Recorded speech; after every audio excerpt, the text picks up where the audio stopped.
আপনারা দেখছেন smart knowledge YouTube channel.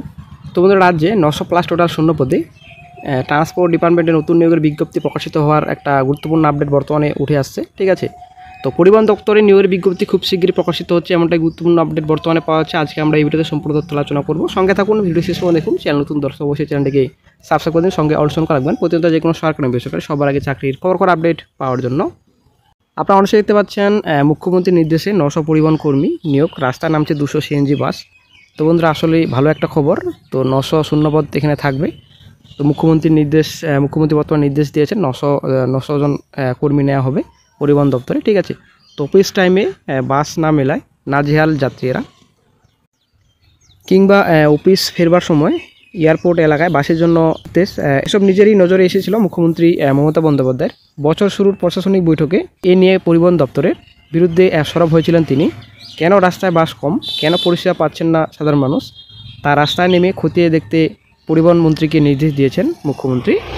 সেই নির্দেশের পরেই মন্ত্রী স্নেহাশিস চক্রবর্তী দপ্তরের সচিবদের রাস্তায় নেমে পর্যবেক্ষণ করেন সমস্যার সমাধান, পরিবহন কর্মী নিয়োগ এবং রাস্তায় নতুন বাস নামানোর সুপারিশ করেন।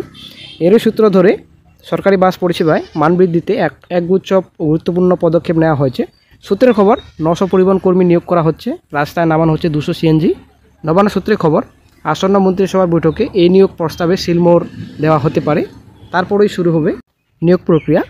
যাত্রীদের দাবিতে গুরুত্ব দিয়ে মুখ্যমন্ত্রী পর্যাপ্ত সরকারি বাস নামানোর পরিকল্পনা করতে বলেন। যে 900 জন পরিবহন কর্মী নেওয়া হবে, তার মধ্যে 450 বাস চালক এবং 450 কন্ট্রাক্টর নেওয়া হবে। ইতিমধ্যে অর্থ দপ্তর 900 অস্থায়ী পরিবহন কর্মী নিয়োগের প্রস্তাবও মঞ্জুর করেছে বলে জানা গিয়েছে। একই সঙ্গে সরকারি ডিপোতে থাকা বাসের ট্রিপের সংখ্যাও বাড়ানোর উদ্যোগও নেওয়া হয়েছে। তবে এই ট্রিপ বাড়ানোর জন্য পরিবহন কর্মী নিয়োগের প্রয়োজন। একই সঙ্গে নতুন করে রুট চালু করতে রাস্তায় আরও বাস নামানোর প্রয়োজন। সেই মতো 200টি পরিবেশ বান্ধব বাস যাত্রী পরিষেবা যুক্ত করার পরিকল্পনা নেওয়া হয়েছে। সেই সঙ্গে কয়েকশো বসে যাওয়া এসি এবং নন এসি বাসও মেরামতি করে পুনরায় রাস্তায় নামানোর উদ্যোগও নেওয়া হয়েছে।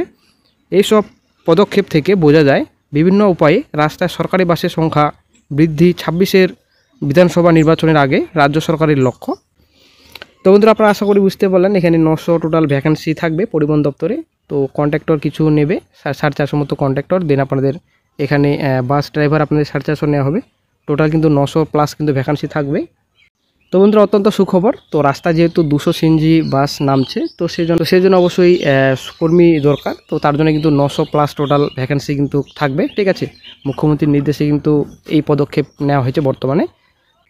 তো দেখা যাক বন্ধুরা, কবে অফিসিয়াল সাইটে নোটিফিকেশন প্রকাশিত হয়। তো অস্থায়ী কর্মী আশা করি আপনারা জানেন, কন্ট্রাক্টর নিয়োগ করা হয়। আশা করি আপনারা জানেন যে বাসের কন্ট্রাক্টর অস্থায়ীভাবে কিন্তু নিয়োগ করা হয় এবং ড্রাইভার তো অস্থায়ীভাবে নিয়োগ করা হলেও বন্ধুরা, তো অনেকে কিন্তু এটা পারমিট হিসাবেই থাকে। সেটা এখন ডিপার্টমেন্টের ব্যাপার, কীরকমভাবে নেওয়া হবে, কত দিনের চুক্তিভিত্তিক হিসেবে নেওয়া হবে, সেটাই কিন্তু ডিপার্টমেন্টের ব্যাপার। তো এই বন্ধুরা, অনেকেই কিন্তু পারমিট হিসেবেই থাকে।